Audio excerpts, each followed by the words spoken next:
And that is one of 3 of our counties killed in action in Korea. He is not listed in our county because he was working at the steel mill when he enlisted, so he's actually listed as a Mahoning County casualty, but he's buried back here. His name is Matthew Simpson. So if we go back a little bit, his grandfather was a slave, and he went to, he was taken as a cook by his master for the 5th Mississippi or something along those lines. And if you know anything about, and then he was taken to Vicksburg. Well, Vicksburg was liberated or conquered, depending on which side of the war you're on, liberated or conquered on July 4th. And so his grandfather, a guy by the name of Charles Jordan, gained his freedom on Independence Day, which I always thought that was interesting. He came back to Cadiz with the 32nd Ohio. He came back, they got like a 2-week furlough, some of them did. There was a black community called Little Zion. It's out on Beagle Club Road. That community dates back to 1829. A Virginian died and freed his slaves, and he started up 3 communities. McIntyre, which is in Jefferson County, still exists is not quite the right word. There are still houses there, and there are still original descendants of those slaves in 1829 still live in McIntyre. And then there was one down in Captina, and then he started one out here. And this fella came back because there were these black communities, and he enlisted. And he went to war. He marched all the way to Atlanta. He got heat stroke and almost died, but he did survive, so he was a member of the U.S. Keller troops. He came back, he married, he was 34. He married a 15-year-old and had 21 children, of which 19 survived into adulthood. I gave a talk in Newcomers Town about him, and there were a lot of his family there. They had moved to Newcomers Town, there were about 30 of them. And there was this elderly lady, and after I was over, she said, she pointed for me, sit down, so I sat down. She said, well, he was my grandfather. And I said, oh yeah. And I said, did you know him? She said, yes. I was 14 when he died. Now that's close history, folks.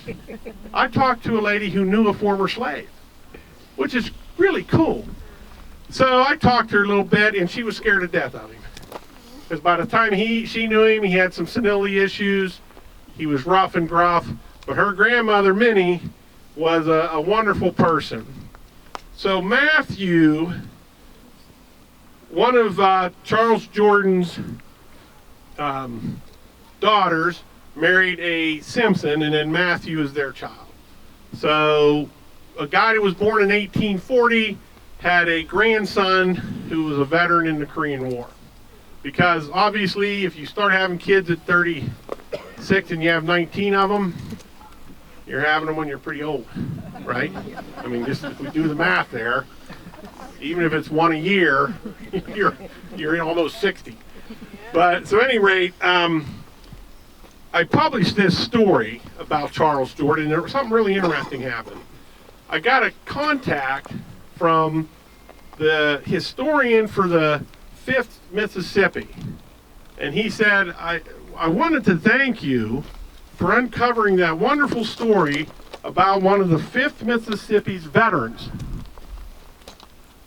So I emailed him back. I said, well, you are welcome, but he wasn't a veteran, he was a slave.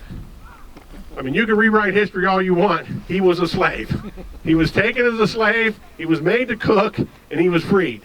So they consider him a veteran, the rest of us consider him slaves. So, and I never heard back from the guy. But at any rate, Matthew Simpson, Truman, let me go back a little further. So there was a lot of prejudice, as we all know. In 1947, a black man was taken off a bus and beaten until he was blinded in the Carolinas, I believe it was. And that upset Truman so much that, and he was in his uniform, that a black man in a uniform couldn't ride a bus, that he desegregated the military. Well, ordering it desegregated and it actually being desegregated is two different things. So last year I covered Archie Jackson, who was he was a black man, and he died the same day as Matthew Simpson, and he was in one of the last truly segregated units. So most likely Company E that Matthew was in was probably all black, but they fought in Operation Ripper. So he ended up in Korea in late January of '51.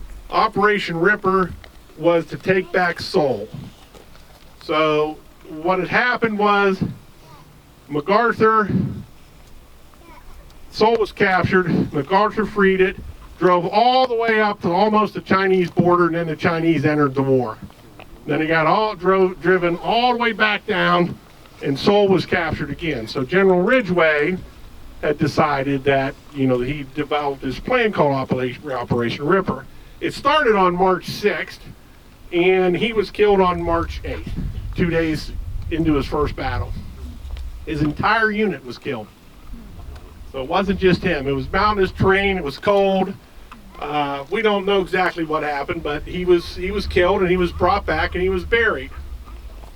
And this story came from the guy who opened the grave.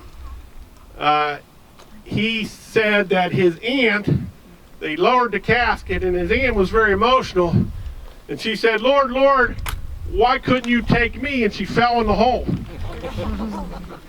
And according to him, she was a large woman, and according to him, she was trying to scream out. She was going, I didn't mean it. I didn't mean it.